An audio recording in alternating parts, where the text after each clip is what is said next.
Halo semuanya, aku Salviana. Kali ini aku bakalan menceritakan tentang kisah dari buku yang aku baca. Judul bukunya itu adalah Pulih dengan Self Love. Entah kenapa buku ini baru aku baca, tapi aku sudah dapat banyak pelajaran dari buku ini, yang dimana buku ini menceritakan tentang kehidupan seseorang yang menaruh ekspektasi tinggi terhadap realita yang tidak sesuai dengan kenyataan pahitnya hidup. Setiap orang itu pasti memiliki masalahnya masing-masing, dan tergantung cara mereka untuk menyelesaikan masalahnya tersebut. Seringkali kita makhluk hidup ini pasti akan menghadapi ujian dan cobaan yang Allah berikan. Nah, dari buku ini aku banyak sekali dapat pelajaran bagaimana cara kita menyelesaikan masalah, bagaimana cara kita menghadapi suatu masalah yang di luar ekspektasi kita tanpa menyalahkan diri sendiri. Nah, kita pun sebagai manusia pasti pernah menaruh ekspektasi tinggi terhadap sesuatu hal yang belum tentu terjadi sesuai dengan apa yang kita mau.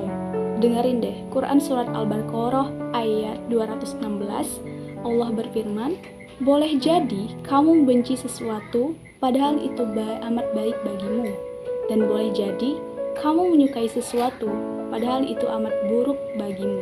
Allah mengetahui sedang kamu tidak mengetahui.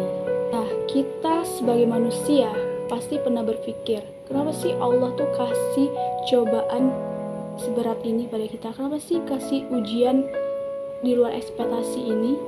Gimana sih cara kita menyelesaikannya? Ingat deh teman-teman, bahwasanya Allah kasih ujian ini untuk kita agar kita mendekatkan diri kepadanya, meminta pertolongan selain Dia. Bahwasanya kita hidup ini pasti tidak luput, tidak jauh dari cobaan. Selagi kita hidup, kita pasti akan diberikan cobaan. Aku menemukan tulisan yang indah dari buku ini, kalian harus dengerin. Dulu aku begitu enteng menilai hidup orang lain serba mudah. Kenapa dia begitu mudah mendapat pekerjaan? Lalu ternyata ia telah ditinggal ayahnya sejak kecil. Kenapa dia begitu mudah menemukan pasangan? Ternyata ia sudah tak punya siapa-siapa lagi. Ini part yang dimana aku bacanya terharu banget sambil nangis. Katanya, semua itu mengubah sudut pandang serta merta mengurangi perasaan hasad dan iri. Setiap melihat orang lain dianugerahkan lebih, aku jadi berpikir, apa yang telah Allah ambil dalam hidupnya, nikmat mana yang ia cabut, pahit mana yang telah ia telan, ujian apa yang sudah Allah timpakan padanya, sampai dia dikaruniakan sesuatu seindah itu. Sebab kita hanya mengetahui sepersekian kecil hidup seseorang, dan mungkin itu hanya bagiannya saja.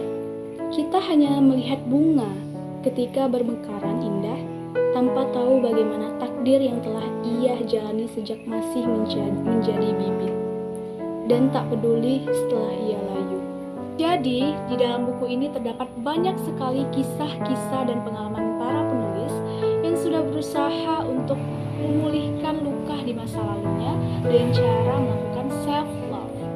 Semoga dengan adanya buku ini dapat menjadi inspirasi dan dapat membantu kita untuk pulih dengan cara mencintai diri sendiri. Oke, semoga bermanfaat.